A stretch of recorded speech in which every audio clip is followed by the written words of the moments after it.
ბათუმის სახელმწიფო საზღვაო აკადემიას კუთვნილი ფართობის დაბრუნება სურს შენობა, სადაც ამჟამად მუნიციპალური აიპი ბათუმის კულტურისა და ხელოვნების ცენტრია განთავსებული, უმაღლესი სასწავლებლის საკუთრება იყო, რაც შეეხება საერთო საცხოვრებელს, იგი ხელისუფლებამ სხვადასხვა სოციალური ფენის ოჯახებს დაუკანონა. საზღვაო აკადემიის რექტორის მოადგილე აცხადებს, რომ ფართები დღეს აუდიტორიების სიმცირის გამო სჭირდებათ.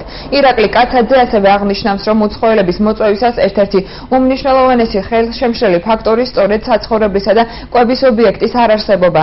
იმის გათვალისწინებით, რომ საზღვაო სფეროში ქვეყანა პრიორიტეტულია და არის გამოცხადებული აკადემიის უფლებები არ უნდა ილახებოდეს. დაკმაყოფილდება თუ არა აკადემიის მოთხოვნა და რა გეგმები აქვს აღნიშნულ ფართებთან დაკავშირებით ბათუმის მერიასა და საქართველოს ეკონომიკის სამინისტროს დღის მთავარი გამოშვებიდან შეიტყობთ.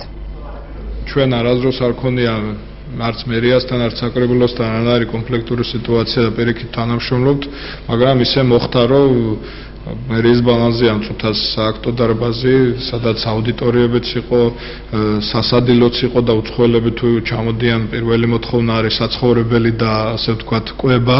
დაბრუნება, ვთქვათ, ამ ტერიტორიის დარბაზის ნიშნავს იმას, რომ იქ აუდიტორიები შეიძლება მოიწყოს. არსებული შენობა, ანუ ბათუმის კულტურის და ხელოვნების ცენტრი გადმოგვეცა უზრუნველყოფის სახით 2011 წლის 14 სექტემბერს საკრებულოს დადგენილებით.